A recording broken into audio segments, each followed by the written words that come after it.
As we Hello. wait for the Twitch people to join, I'm going to send out a few notifications that we are, in fact, live.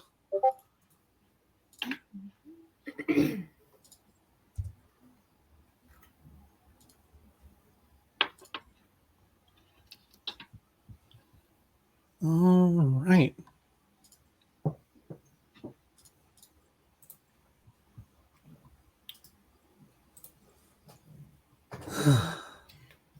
How was everyone's month? Midland? It's been okay.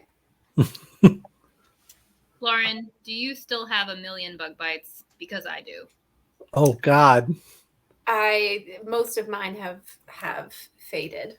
I skinned my knee real bad, and it still hurts. Ooh. When was that? We went to the beach. Ooh. For a little beach reading, when was that? Last week? Yep. My bug bites are still so prominent. It looks like I'm dying. It looks really bad. It looks like I'm diseased. It's really terrible. A Sharon beplagued. Yeah. I have the rot. Basically. That's what's happening. I'm sorry, that sounds awful. They don't itch, they just look terrible. Oh, well, that's something at least. I must cover myself in public. Terrible.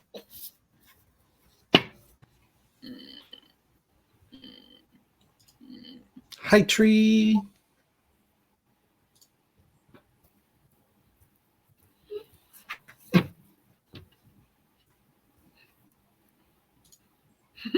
Probably. Yeah. Okay.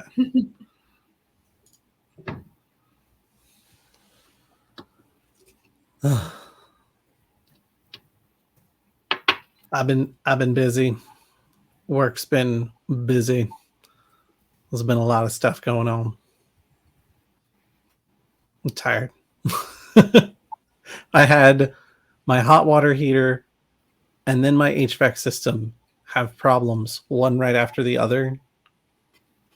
And at first I thought the HVAC system was my fault, but it turns out the drain was clogged. So now I'm waiting for plumbers to come out and do something about that. Yay.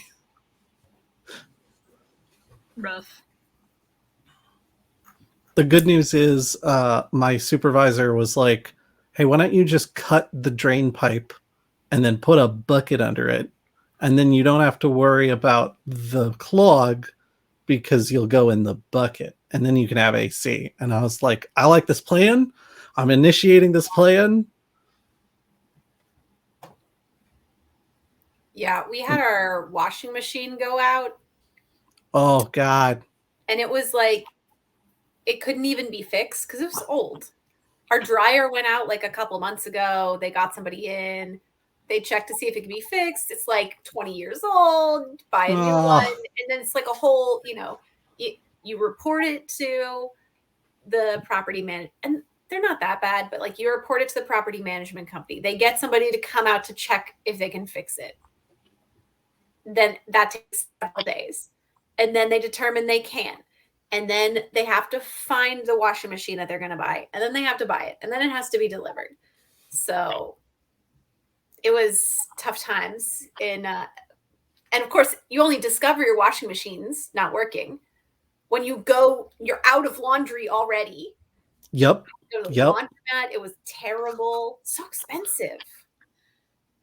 I just went to the laundromat just to get quarters so that I can mentally prepare to go to the laundromat in the morning because I do not have a laundry machine of any type. I do not have a washer or a dryer, so I have to go to the laundromat. I now have $20 in, I was going to say $20 in quarters, but that's a lie because 75% of what you get back is now in laundry tokens that you can only use at that particular laundry place because there's a coin shortage. Oh my God. Sounds like bullshit. Sounds like company dollars. Something ain't right here. It's fine. I wonder if you go on to like Facebook Marketplace or something and you got a bunch of laundry tokens and you're like, hey, I'm just trying to get the cash value of these tokens, y'all. Like, I wonder if that works, or if people are like, no, you have to pay me a convenience fee. The Facebook Market convenience fee.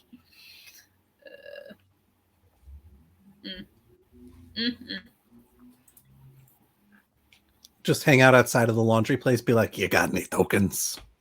You need some? I can give you the tokens.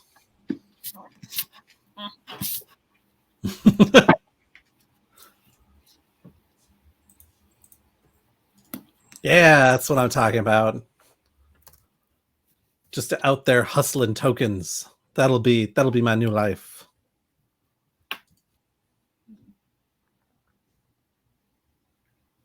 Y'all, do you want to get into it? I feel like I feel the energy. I feel like y'all want to get into it. All right, let's do this. So first of all, general impressions of the book. Well, actually, first of all, I will do the thing I usually do and admit that I didn't make it as far as I'd hoped to. In this case, it was a combination of I got the book late, and then I'm also preparing for QCAC, which is like a little over a week away. So there's a lot of I have many plates spinning right now, but I'm really enjoying it so far. The amount that I have read, I have had fun with.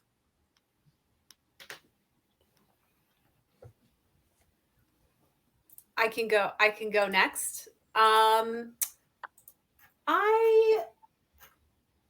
would not say I liked it. I thought it was fun, but it's not really what I'm looking for in a fantasy. I found like the good. Loved the pacing. I felt like it was like well written in the fact that like the prose was good. For a book that's as long as it is, I didn't feel like it dragged. So like that was good, but I did not care for the characters for the most part. There was basically no women in it, and the ones that were, not great. I don't know. I thought it had some like really glaring weaknesses that made it feel like a book that was published 10 years ago rather than, when was this published? 2017. Like it feels old. It feels like a fantasy we would have seen in like the early 2000s.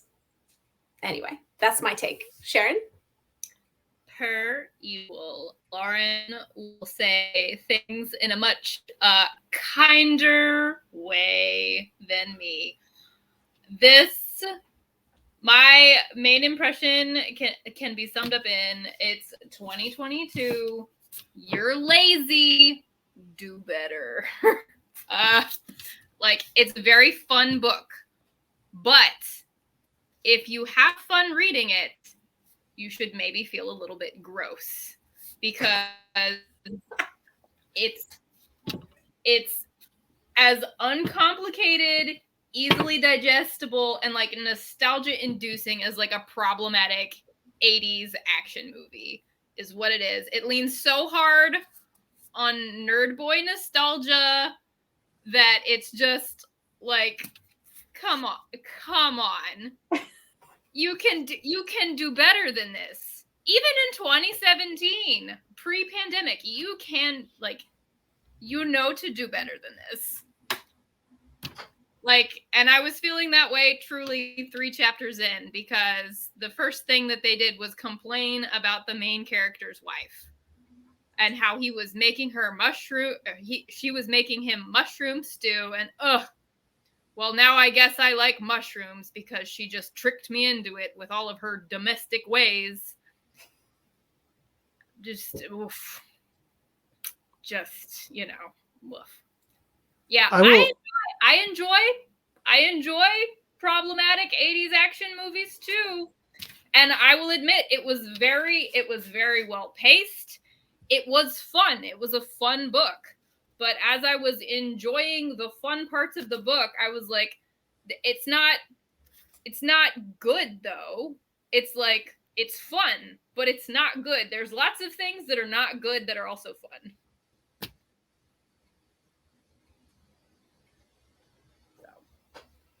That's fair. I think that's fair. I have a whole page of rage, a rage page. This is my rage page. So, Oh, damn. yeah. I love it. Coming with receipts. We got fat jokes. We got misogyny. We got casual slurs. We got homophobia. How refreshing. Across the board. No, thank you. I wouldn't have anticipated homophobia. Given like there's a scene where some young band folks come up and make fun of Moog for being in love with a man. And it's like, wow, refreshing that this world also deals with homophobia. And it's a thing that you can easily attack a man for. Also, the high emotional moment of the book is when all of the men can finally begrudgingly admit that they love each other. Really? That is very 80s action movie. Really? It is. This is a buddy cop movie. It's just like... I definitely was getting buddy cop movie vibes throughout the entire book, as far as I've read. Craig is pointing out there's a lot of like very side of a van book. Yeah. It's the Led Zeppelin of books, nothing original, but a good synthesis of ideas into a coherent whole, and almost 90,000 music references as well. And yeah, I definitely got the impression that Nicholas Eames, while writing this book, was listening to a lot of like 70s and 80s rock music, like a lot of hair metal, like just so much hair metal while writing this entire book. And I don't know, like it's going to make things feel a little bit backwards if that is the source inspiration, I guess. But it doesn't have to. I agree. I think that's why it irritates me so much, and I'm like mad about it, because like it's a good point. Like there's a lot of really good ideas, and it's like it could be a really fun plot. Like, and it could hit all of those same like nostalgia beats for the average millennial nerd without leaning so hard on like tropes that we all now generally should be feeling gross about. Does not pass the Bechtel test. I was talking to Lauren about that while I was still towards the beginning of the book, and she was like, pay attention, because I'm not sure that I caught, like, I wasn't thinking about it until later in the book, and so then I was like actively paying attention to it the whole time, and it does not pass the Bechtel test. There is no conversation at all, even just between two female characters alone. In general, that there's definitely not one where they don't talk about a dude in some way. Yeah, that was one of the things I had already read it by the time we went to the beach, and Sharon was just starting, and I was like, I don't remember two female characters talking to each other at any point in this book. And I was like, Sharon, as you're reading, you keep an eye out, because I don't think in like this 500 pages, two women talk to each other at all. So thank you for that. Oh, you also mentioned that this book is just the movie Taken, and then there's literally like a line that talks about Gabe having the energy or like the single-mindedness of a man searching a brothel for his daughter. And I'm like, that is the plot of the movie Taken. That's yeah. It's hard not to conceptualize the book in like movie, pop culture, and music references because it makes so many of those references itself. And so I'm like, oh, it's like that one movie where all like the old action heroes get back together. Is it the Expendables? The Expendables, yes. I was like, oh, maybe it's like that movie. And then I was like, oh, maybe it's like Taken. Maybe it's like this. And okay, so this is one of my first points. I have a little bullet list. I wouldn't call it a rage page, but because I'm not clever enough to come up with a quippy name like that. But I saw in some of the reviews and the promo quotes that it compares it to Terry Pratchett, and in this sort of semi-satirical, humorous fantasy thing. And my question is that comparison like valid? And then 2, is it satirical at all? I know it's funny, it has jokes, but is it satirical? Lauren already knows my opinion on this because we talked about it a little bit at the beach. So I'm gonna. I'm not trying to put you on the spot, Josh. It's also open to chat. No, absolutely. I didn't really get Pratchett vibes out of this because Pratchett really wants to talk about like society and politics and religion and like a lot of Terry Pratchett is a culture writer who uses humor to make it kind of fun. Well, he's like, hey, have you ever thought about how it's sort of fucked up? And then people are like, hey, yeah. So this does not give me Pratchett vibes even at the point I'm at, and I don't think it's going to give me Pratchett vibes at any point because that doesn't seem to be Nicholas Eames's writing style. What this really makes me think of, and maybe part of why I'm as fond of it as I am, is when I first got into tabletop role-playing games, it was with a role-playing group of guys who had been hanging out since like the early to mid 80s playing games together. And like it wasn't that their partners were excluded, but their partners tended to be less interested in spending 12 hours sitting around a table throwing dice at each other, which was fine with everyone. But like it ended up being very dudo-centric. And then you just got a bunch of guys around a table throwing dice, snacking, having sodas, etc. And like that was my introduction to TTRPGs, and this made me think of those guys very strongly, both the good and the bad of that. I think it's trying to, like, I mean, the whole book is like nostalgia, like nerd boy nostalgia, like packaged. Waterboarding with nerd boy. What? Yeah, just yes, that. What you said. I also, okay, this is another point I wrote down. Fantasy versus D&D. I think the fantasy genre is quite different in like theming. Maybe not quite different. It's a little bit different. There are subtle differences between the fantasy novel genre and D&D tropes. And I think I would make the argument that this draws more strongly from Dungeons and Dragons than it does from fantasy, like the fantasy genre, Tolkien-y type, literature.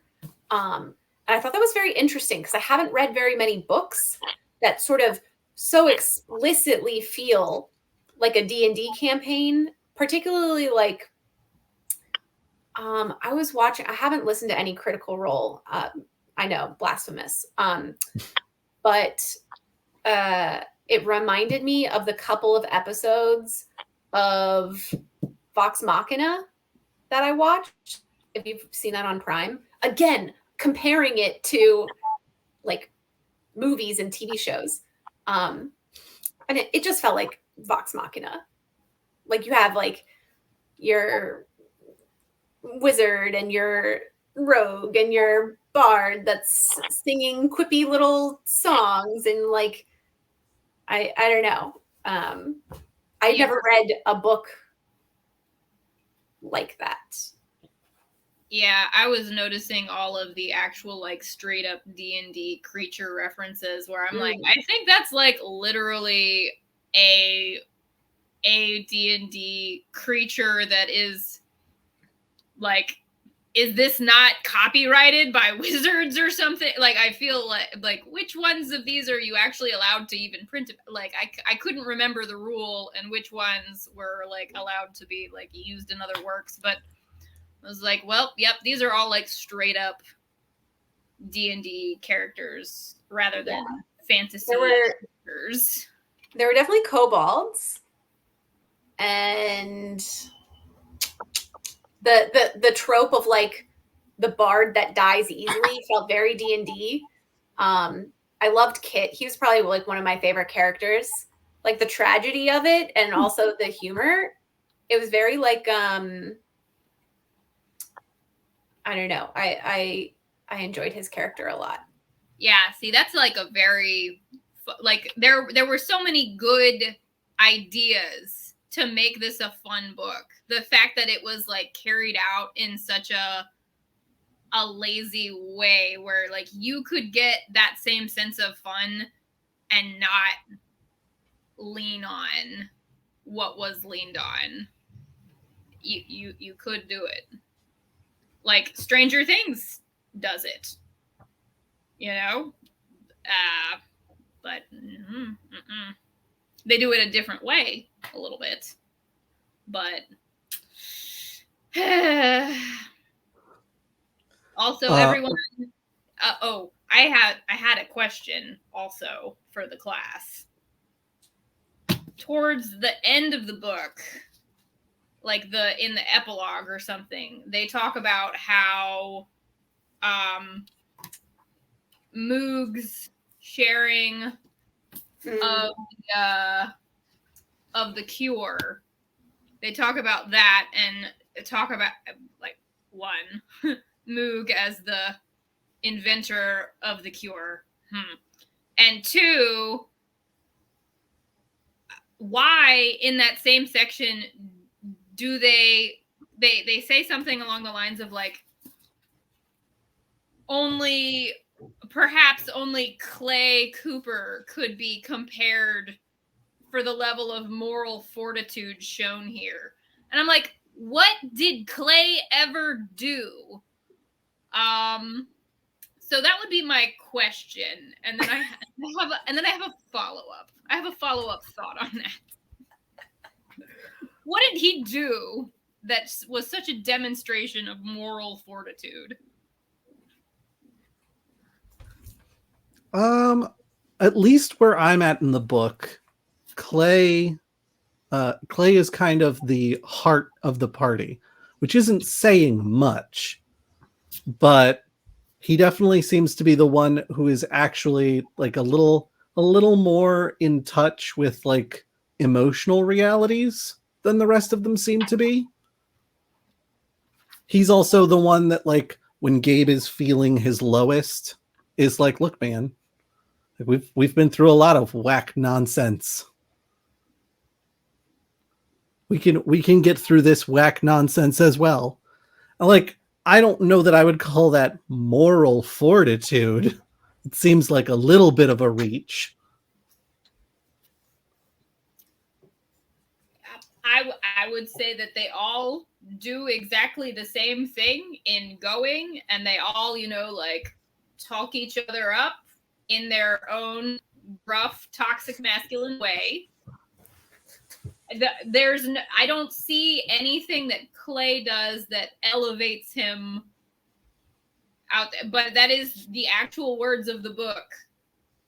that Yeah. Arcadia Remove is one of the few figures in all of history, aside perhaps from Clay Cooper, possessed of the moral fortitude to do what he did next. Yeah, I never really, like, I had trouble connecting with Clay because the book kept telling me that he was a really great guy, but I just didn't I didn't think he was a bad guy necessarily, but like I never saw him being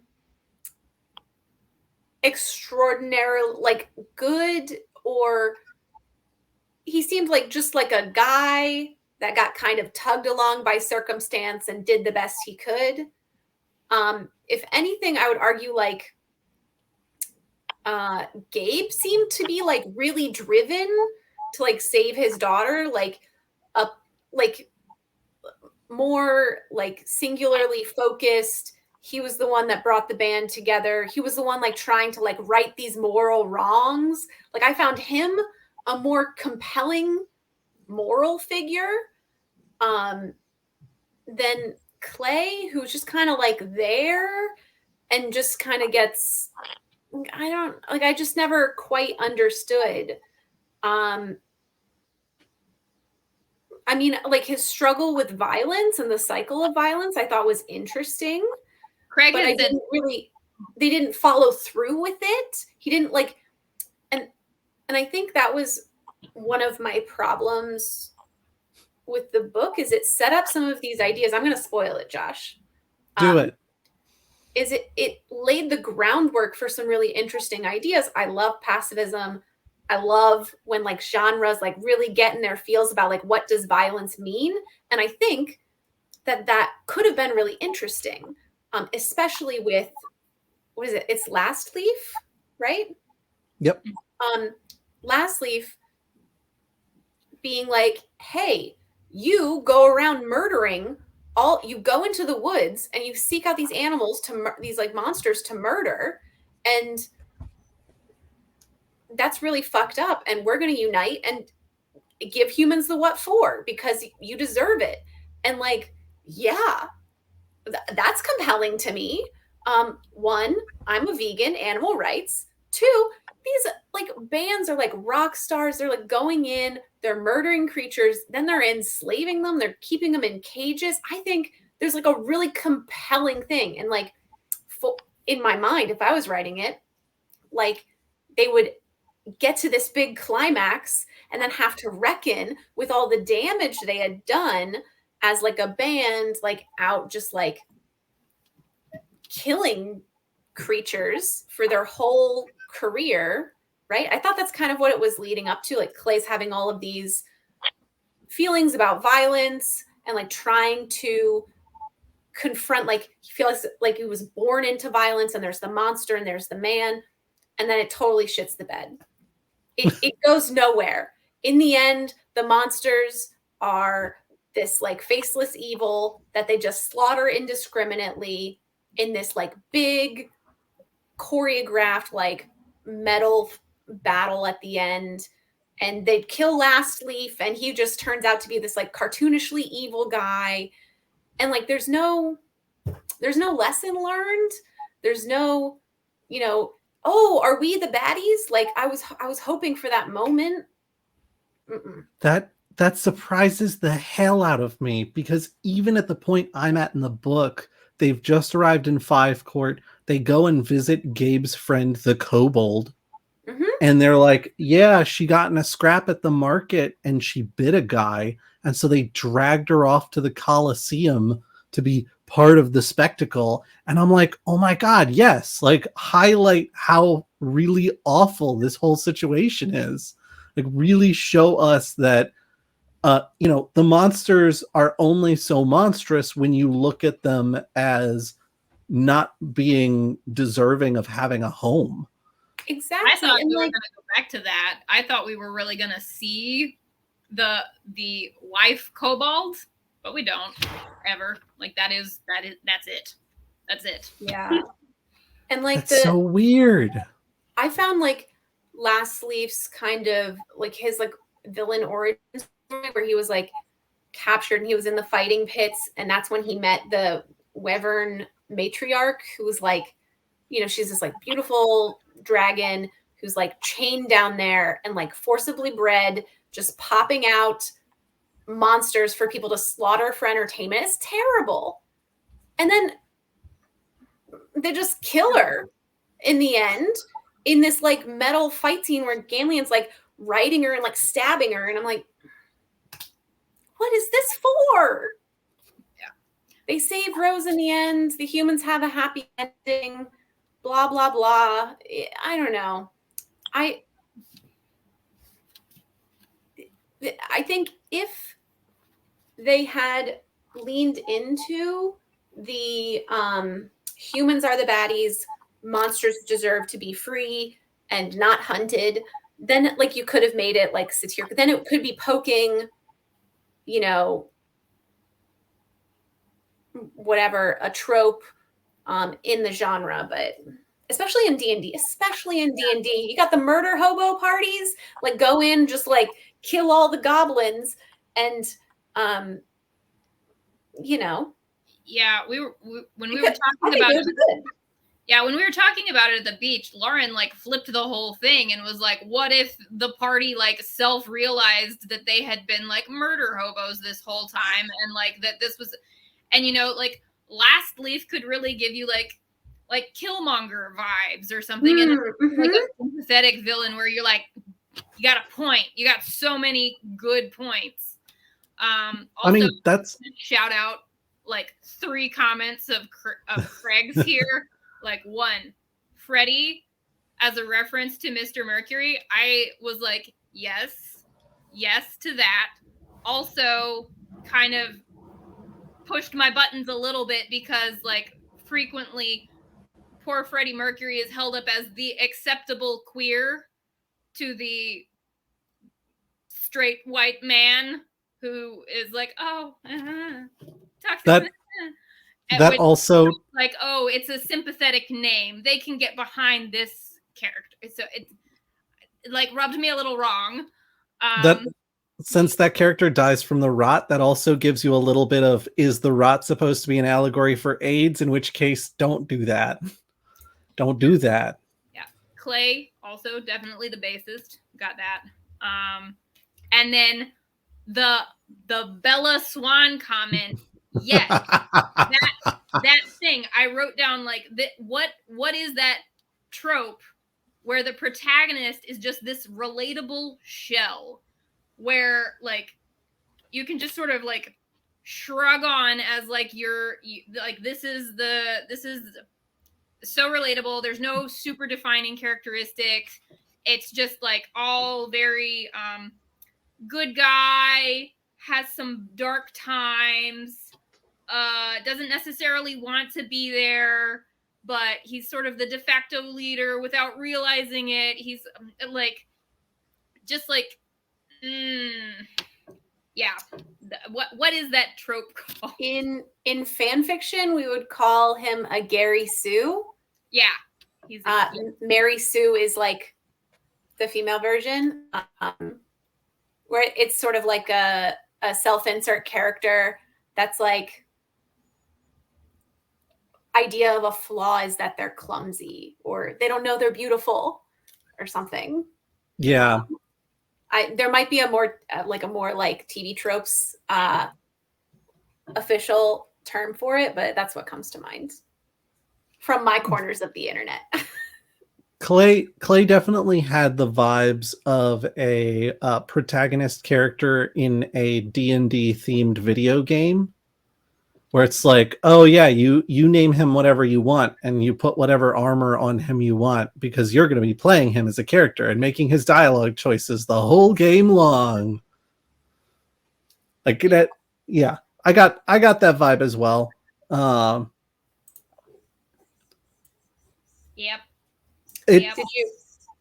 I fully anticipated, and this is a little disappointing, not to be spoiled on it, because I fully came in being like, I haven't finished the book. Y'all spoil me. Otherwise we can't talk about everything, and I want to talk about everything. But the fact that they don't deliver on the entire reason there's a horde outside this city that's willing to do really monstrous and terrible things is because y'all have been doing monstrous and terrible things to them for decades. Like, it's such an easy get. That's such an easy thing to do. Yeah. Instead, there's like this speech that Gabe gives about being a real hero and like, are you a man or are you a man? Like, none of this like fighting monsters in the arena thing. Go out there and like be a hero and make a name for yourself by fighting a real monster. And the thing is, that whole part of how that all comes together, it could have been so cool.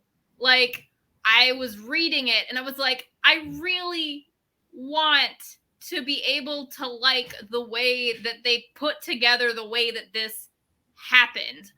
But like the choice made for how each of those plot points came together really just felt like the easy way out of, you know, like not addressing the underlying situation with the monsters. It just took the simple, like, straightforward D&D plot the whole way, and but it's like it was so fun to read, and it could have done something good with it. Like that speech by Gabe, like, they could have had an end epic battle of some sort, and it could have happened the same way. I'm not going to super spoil that for you, Josh, because it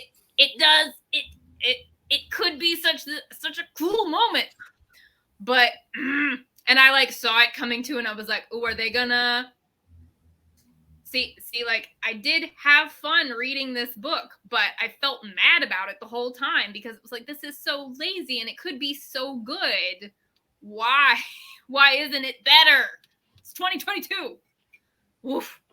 This is a problem I have sometimes at the movies, where I watch a movie and there's a lot of people that are really excited about it, and then I walk out of the movie and I'm like, so the problem I have is that I had like 4 thoughts about things that would infinitely improve the quality of this film.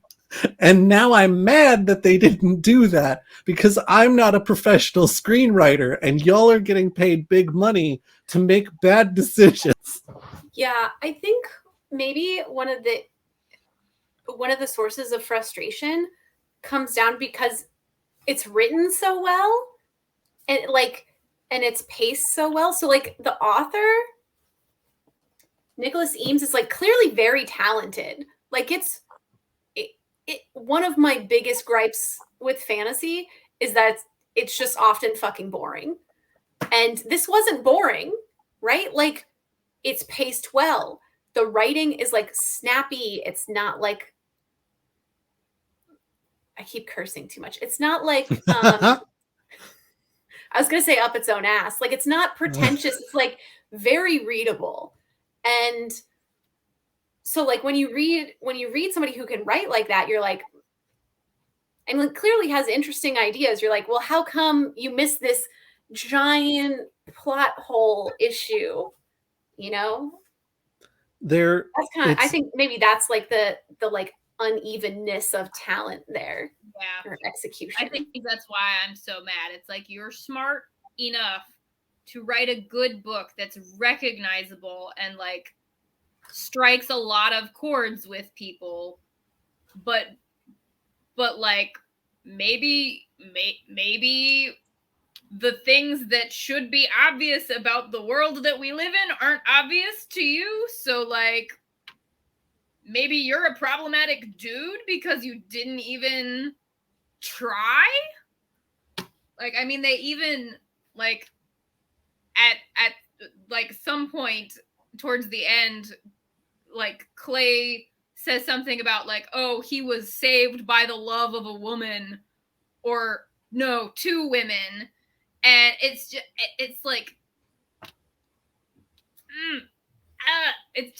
it's so lazy. It's so lazy. Also, what's up with the trope of girls growing up to be just like their fathers? Is that the only way that, is that like, Is that the only way that certain guys can like get behind the idea of a woman as an important character? Is like she wants to be just like her dad. Her dad is he's a stand-up guy because his daughter likes him. Like what is that? What is that? I did find it interesting that so much of the plot and character motivations revolve around these two men's daughters, Gabe and Clay.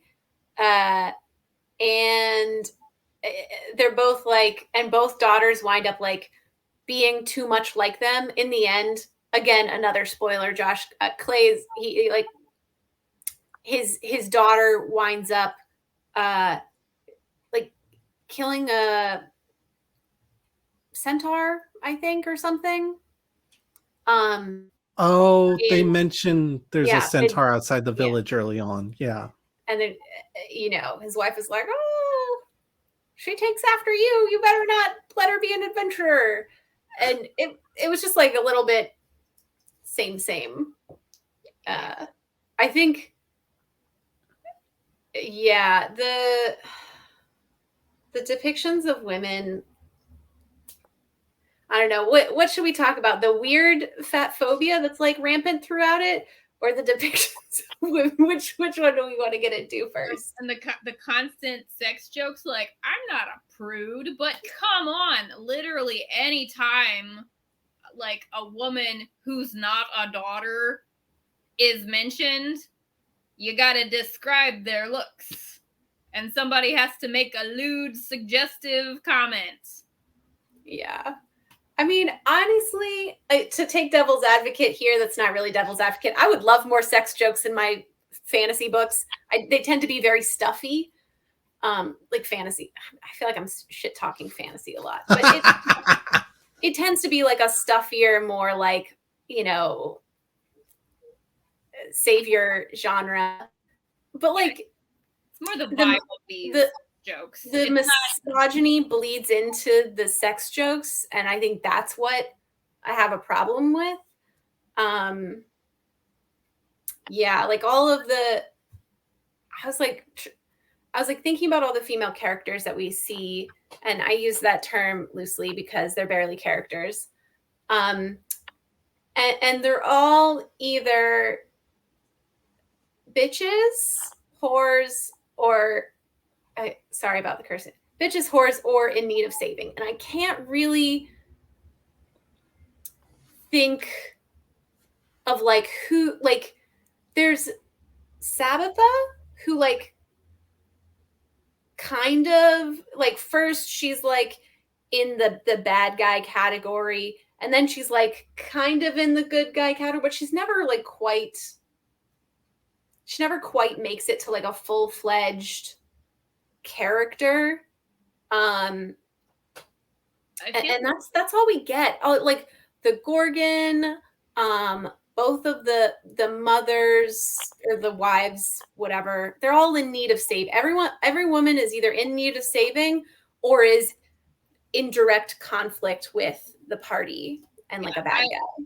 I'm gonna say a thing about Craig's comment, because we talked about this at the beach too, Lauren. Like the only like sort of other category of woman is like Jane in the Silk Arrows, but her purpose there is she's kind of on the like she's on the bitch side of things a little bit, not as hard as like Sabitha is, but she's on there. But then like they kind of become friends, but at that point her only role is to be like, look here, I'm a woman and I'm cool with these men, therefore they're acceptable, cool men because I, a woman, say so. Like that's really all her function is for the rest of the book, is just like, Clay must be a nice guy because these ladies gave him a hug on their way out.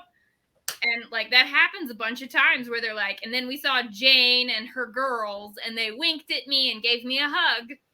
And it's like, what did you do to deserve that? Like, what, like, how did you actually become, like, we don't know really anything about them. We don't see any, and he inspired them to become a real band. Like, she could have never had that idea herself until Clay Cooper said, you guys could be a band. And then she goes off and forms a band. They were already technically a band. They were just stealing from stupid dudes. Yeah. I think the first time they see her, Clay is like, "Are y'all a band?" And she's like, "We're band-its." Yeah. Which Yeah. like I enjoyed the Jane interactions. Obviously I haven't seen but the first two. But like the whole we're gonna rob you blind, but you know what? Like we just made eggs. Y'all can have some of these eggs before you head out. Like we've heard the stories. Y'all have a lot of legends around you. That's kind of fun. But also we're taking all your stuff. Like I enjoyed the vibe of that, but also if the end goal of that is to be like, well, you know, like these are reputable characters because this one band of women said so, then it's like, eh. Yeah, it just feels like that's the only other role of women is either to, like, they're just like token characters in some way. And so like Jane is like the token female friend, kind of. And like how Ash is the token girl member of Vanguard. And then Sabbatha feels like the token female addition to their party for a little while. And it almost feels like she's written specifically so that the author could be like, there is a main girl character who's part of the party. And she's like, cool. Because like, it's kind of a cool concept. It's fun, but like, even the way that she's written when she's nice, like they're like, oh wow, she's really cute when she acts confused, or you know, like there was some comment about her being cute when or being annoying because she was asking so many questions, and it's like, yeah, nice. Yeah, Sabbatha was definitely, I think, my favorite of the female characters. I think the only one that I would really consider a character, since we know her backstory, her motivations, and I was very happy to see that, and like her like move from like adversary to ally to adversary to ally again was like good. I really wish that she didn't wind up a love interest. I knew that out of nowhere. I knew it was going to happen, and I knew it was going to be Ganelon. I knew it. Because he's the man made of stone. Only a woman. Oh, but towards the end, of course, he has to wait until she comes back for him.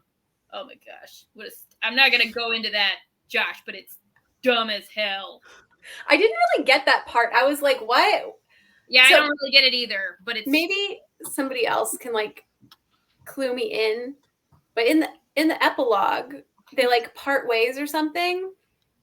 And then Ganleon is like, oh, this woman I've known for a week. She's the love of my life.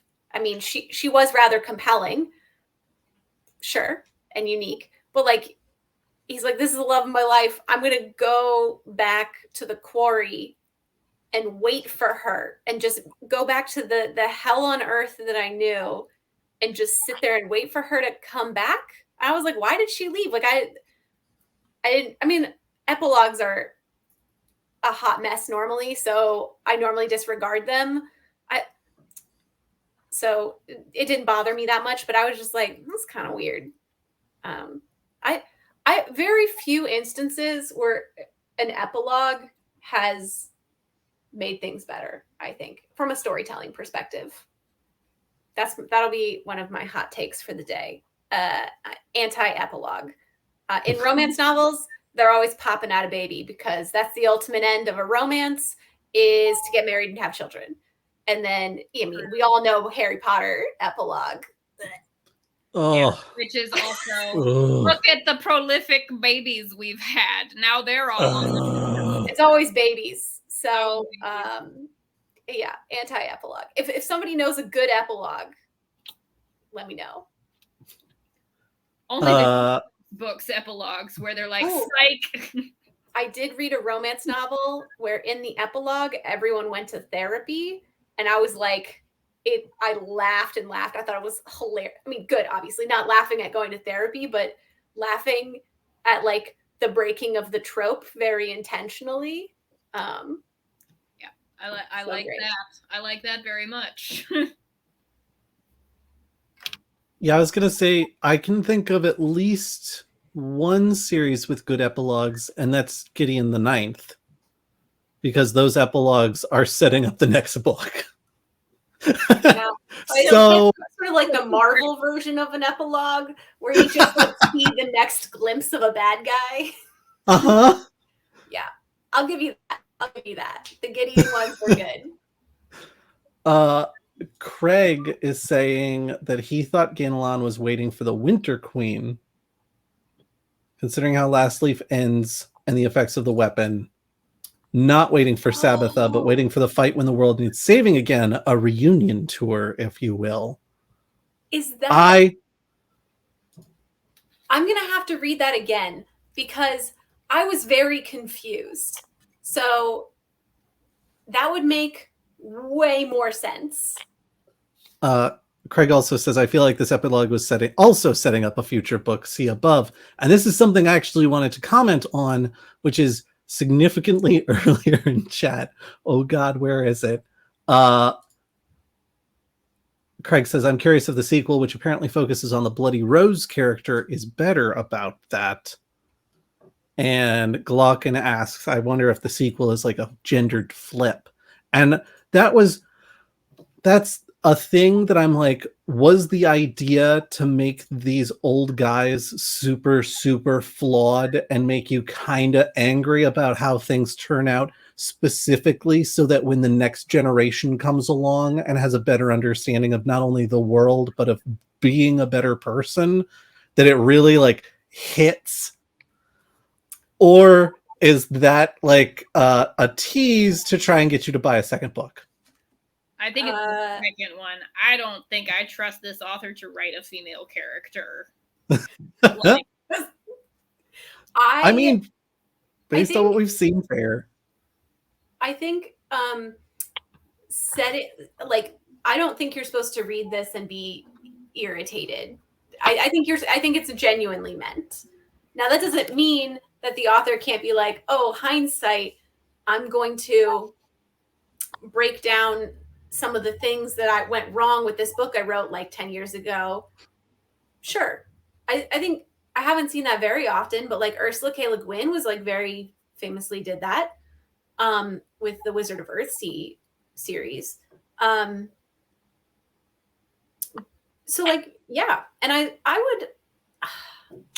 don't know that I read the second book. Maybe if it got really good reviews, but probably not even then. I don't know. I don't think I'm not convinced the author would pull it off. I think there would be obviously parts of the book that are good, but there were just so many things, big and small, that like you'd have to do a lot of work and get a lot of self-awareness to completely change that whole style of how you write human interaction. And yeah, I was talking to my friend at work about this book and how irritated I was by it.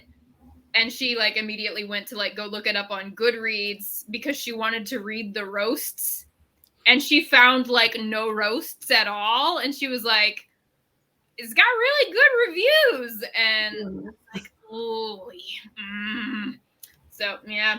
And I mean, like I said, it's a fun book, but like you should recognize what you're reading when you're reading it. Yeah, I think it's actually one of the highest rated books we've read, like on Goodreads. It feels like the kind of like it's very nostalgic. We talked about that, but it feels like the book version of hanging out with your friend from like middle school or high school who's still making the same off-color jokes as an adult, but like you've known them so long that you don't know how to be like, like we don't actually talk about girls that way anymore, and we probably never should have. Also, not cool to say that. Also, you don't have to buy into this whole specific gender identity thing that you're projecting at people. Like, just so many things that just felt like very dated. Yeah, I mean that kind of goes back to it for me. It feels like that group of dads who were like born in the like 60s, and so like they're kind of behind the times, and it's not like they're hanging out with that many people who have like really forward progressive values, and it's not that they themselves are like bad dudes, but talking to them you're like, you're a little backwards, aren't you? Like, that's the vibe. That's the whole vibe of the entire book. And Yeah. to hear that follows all the way through is a little disappointing, because I have known some of those dads to have progressive experiences in their personal lives and go, I should reconsider everything I thought I knew about the world. And this would have been a fantastic opportunity to tell one of those stories, and I guess Nicholas Eames didn't. Like, the thing that I keep coming back to as we're having this conversation is Onward, which is a Pixar film, did a very similarly themed thing where it's a story about like these brothers. It's very D&D themed. It's all about this adventure that they're having with half of their dad trying to bring the other half of him around. And Lauren, it's, if you haven't seen it, you should watch it. I It's haven't seen it. pretty cute. Oh, Disney Plus. it's very sweet and very cute, and there's a little bit of a twist at the end, which some people don't fully get, I don't think. And I'm not I sure don't I know. even remember the end. I only saw it once and just remember being like, that was cute. The whole movie's very cute and very sweet, and has a lot to do with like sibling dynamics and kind of like what having a sibling can be like some of the time. Yeah, so that's already a work which has taken kind of this similar vibe, because they also do a lot of like the spray painted side of the van sort of motif, and using that in a D&D-esque adventure. And then like, so you combine these two elements and then you create the world, and then it's all about the characters learning and growing and becoming more confident in themselves and things like that. That's where I was expecting this book to go. I'm still going to finish it because I want to see if I also come out of it grumpy, or if I am like, well, I can absolutely see why y'all felt it was flawed. I can agree with all of the flaws you pointed out. It reminds me of these dudes I used to know in a very nostalgic way, and I guess that's the target audience, is dudes who knew old dudes who played a lot of D&D. Like, Yeah. I mean, I also have had experience, like old dude D&D group experiences, but like my interactions with those folks tend to be like more negative. So that's why their like, spouses didn't play. Sorry, I've just been thinking. And I had to yell. So like, I think that like the nostalgia for like that kind of group doesn't do anything for me, because yeah, no. Even when they don't mean ill, it's like the like no. the vibes are often not great. I am well aware of this.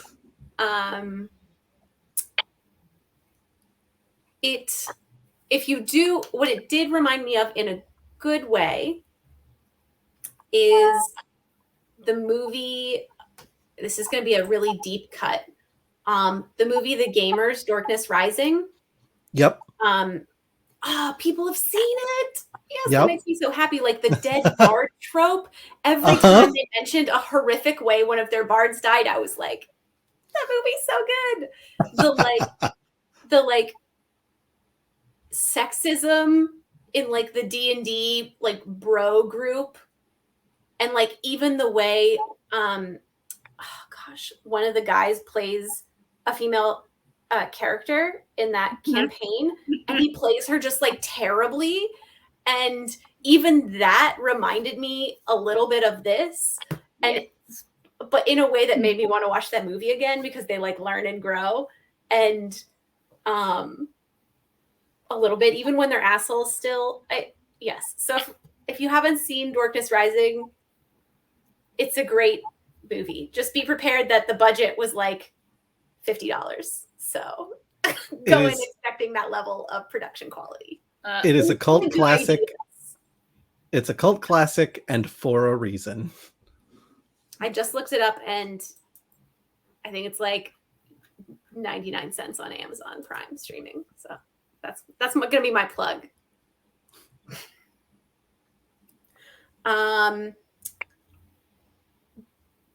Do we want to say some good things to wrap it up?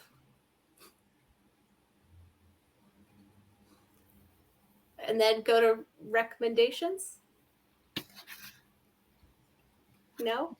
A good thing I can say about it is that it doesn't take a lot of high fantasy stories, and especially a lot of D&D stories, tend to color the world in this very like shiny, glittery sort of light. And this book doesn't do that. The violence is, at least where I'm at, is painted as something brutal and very frightening. The society very often has spaces where people are scraping by and maybe not having such a great time, and those areas tend to be largely ignored by the wealthier populace, who are like, well, yeah, that's why we build our houses all the way on top of these hills. These are great places to build houses. Forget the poor people in the valley. Don't worry about them. And like, I found it kind of refreshing, because you don't get a lot of fantasy stories where they're like, yeah, actually, some of these people are real asses.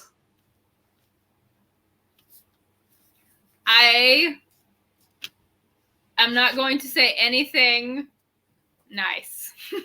That's fair. Because it's already got great reviews on Goodreads. They don't need me to say anything positive. I already said, yes, it's fun and it's well paced, but also that's fair. Many more problems than there are good. So it feels like this book is a lie. If you want to get people into D&D, this is not the book to do it, unless you're getting someone who's going to be a problem into D&D. That's what I got. Okay. I think I already said lots of positive things. More really than I felt. Not really, but I will echo Josh in some of the anti-capitalism threads. I really liked the comment about Moog giving away the cure for free. I thought that was a nice touch to include, and I think it really put like some finishing touches on his character. I thought that was nice. Yeah. Lauren, I really appreciate where you're sitting right now. Don't move because you've got green hair and there's a green plant behind you, and it just looks like you've got one of those little cartoon, like anime, like pigtails straight out of the top of your. It's Yeah. It's really great. I didn't get any of the music references because I don't listen to very much music, and certainly not classic rock. You know, I'm more of a Taylor Swift, Harry Styles kind of a gal. And so, no, the Freddie Mercury thing, that's amazing. I mean, not in the context, but like that there's like this whole layer of references that just went Sabbath. That's probably a reference, like Rose, to Black Sabbath, like Guns N' Roses. I don't know, no idea, but I'm sure there's just a ton of things that I didn't understand. I would assume that Bloody Rose is either a reference to Guns N' Roses or to Every Rose Has Its Thorn, both of which, I mean, they're very classic rock. There's a lot of classic rock references in here. There was also at least one Portal reference, which I wasn't anticipating. I did get that one. Yeah. It's just it's chock-a-block full of references. Let's talk a little bit about next month's book, Legends and Lattes by Travis Baldree, which, Lauren, I believe was one that you were thinking about suggesting later, and I was like, no, we're doing it now. Yes, I'm very excited to read it. I'm also super excited to read it. The synopsis, oh gosh, I'm trying to. This is one of those things where, like, I was just thinking about, like, oh yeah, I'm going to talk about what this book is about, and then just completely, like, whoosh. I've got it pulled up on Goodreads if you want me to read the description. All right, do it. Legends and Lattes, high fantasy with a double shot of self-reinvention.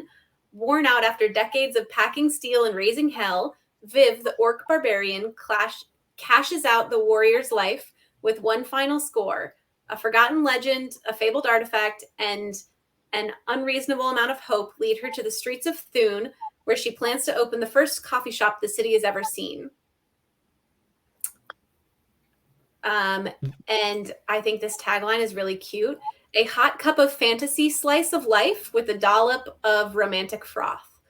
I adore romance novels, and so I'm very interested for our first book club foray into really anything resembling romance. Very excited. I also think it's going to be particularly interesting. This is very clearly another Dungeons and Dragons inspired book, but from a completely different angle. It looks refreshing. I think it'll also be really interesting because it's about it'll be such a good contrast because it's also about heroes that have like retired and gotten out, and I think I'm just very excited for that contrast. I think it'll be cool. I'm super excited for this one. I gotta order. As with any such circumstance, I am mildly nervous about the fact that we're talking about a female main character and what appears to be a female love interest backed up right against her there, and then the name on the cover seems to be a dude's name. Hard to be certain, but seems that way. I think yes. So like a mild amount of nervousness there, but you know what? Like dudes can write good female characters. I won't judge it till I read it. Yeah, I am also always skeptical, but one of my favorite sapphic sci-fi fantasy romances is shoot. I gotta get the name right.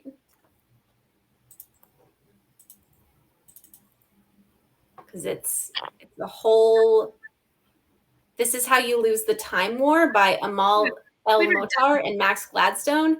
And Max Gladstone has also written other books with sapphic love interests, and I have enjoyed them. So he like gave me hope.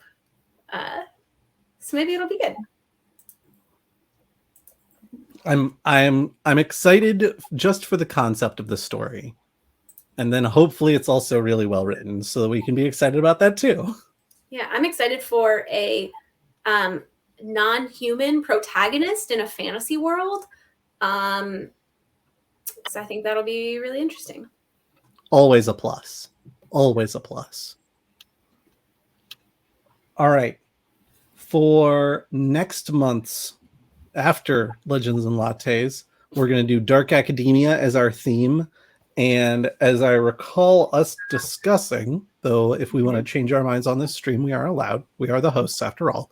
I believe the plan was for us to make the selection of what we were going to read. And Lauren, I saw you pick up 3 books. I don't know if you want to get into what we're going to get into, or if you want to save that for post-stream and it'll be a surprise for everybody else. I mean, I got them in my hands. I have not given it too much thought, but I think I can recommend these ones. Sharon, do you want to introduce Mexican Gothic since you've actually read it? One moment, please. This is one of my recommendations. You'll notice Silvia Moreno Garcia, the same author who wrote another book that we really liked, which is Jade and Gods of Jade and Shadow. Yes, thank you. It's been a long day.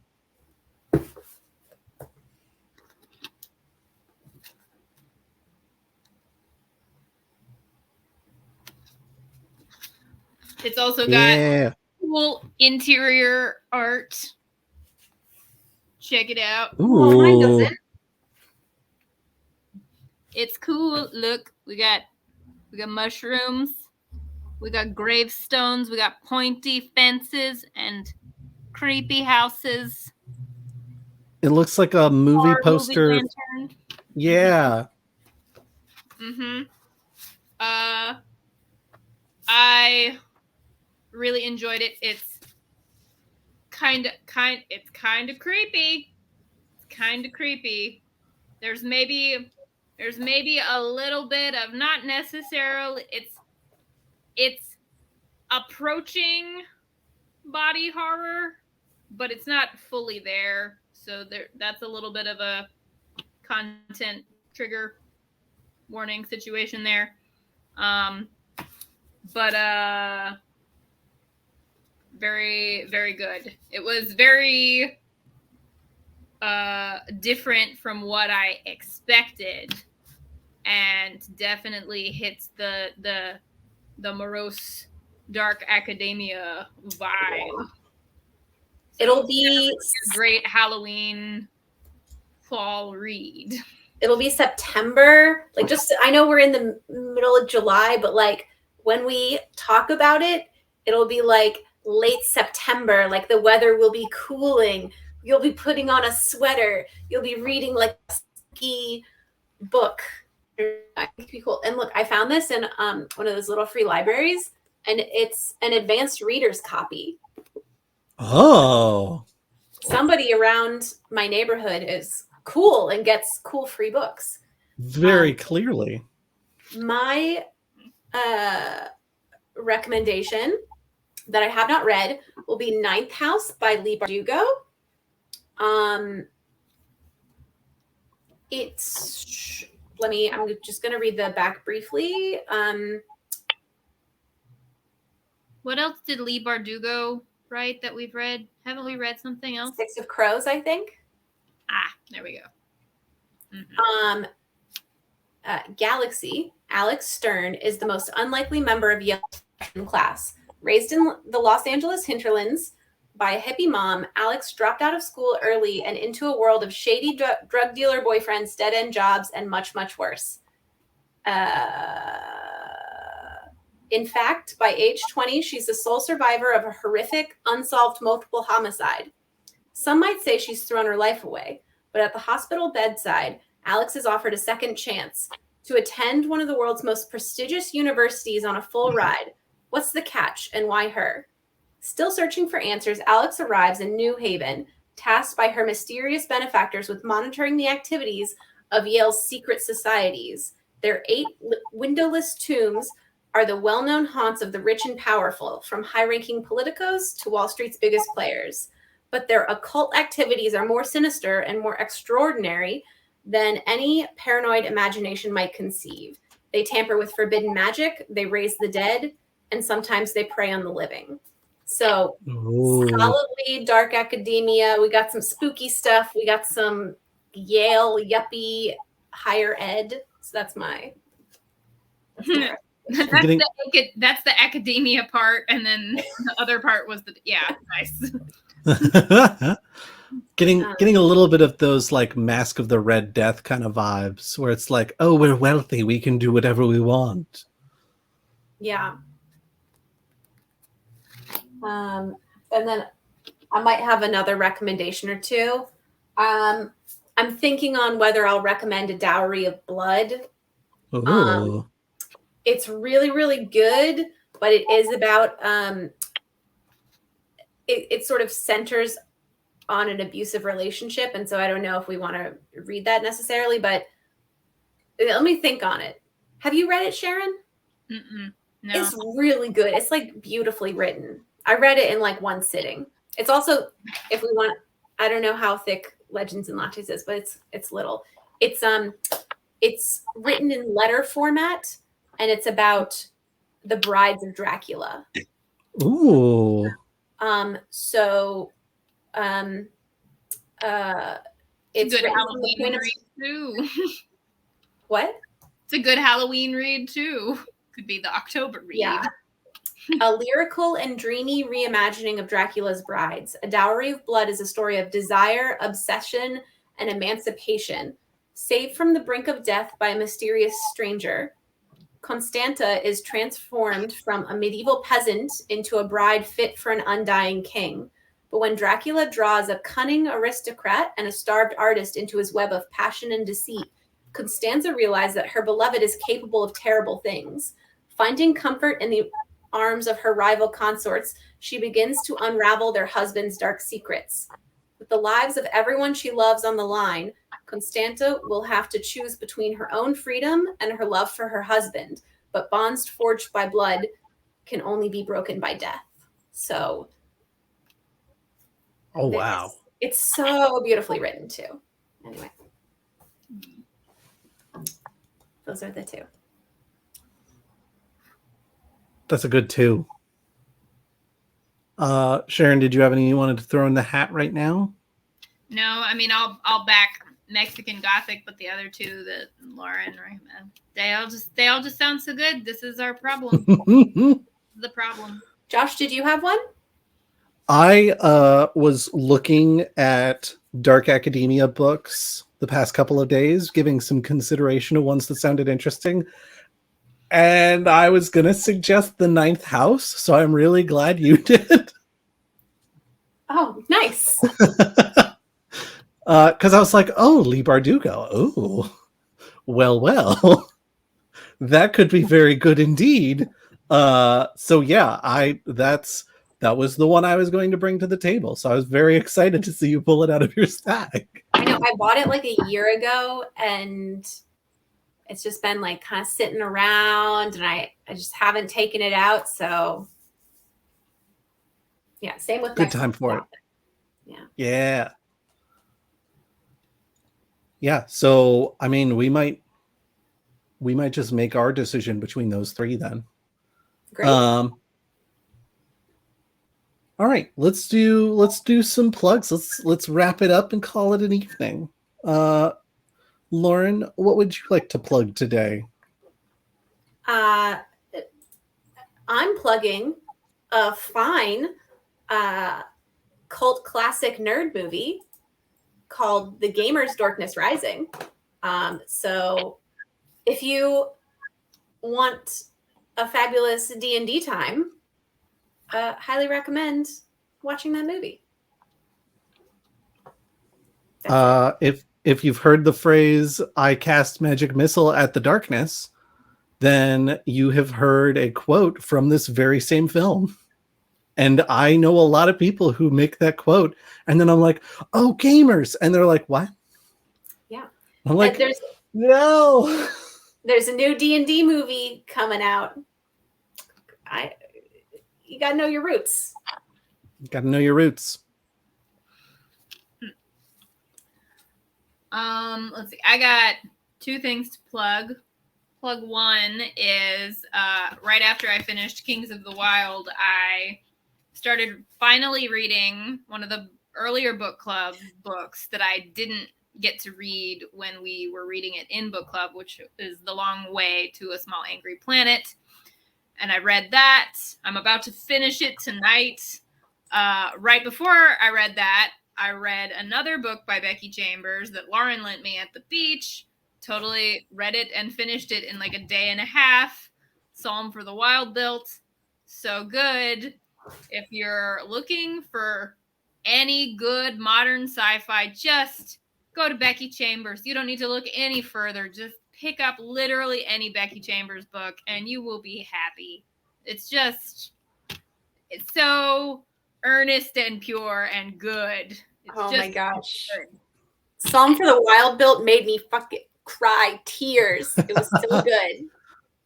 It's just good. It's just good. Mm-hmm. Becky Chambers does that good work, y'all. Mm-hmm. So Becky Chambers, that's my first plug. Second plug, Queen City Anime Con is coming up. I'm not going, but you should. Have fun. Goblins will be there. They will be selling wares. Purchase them.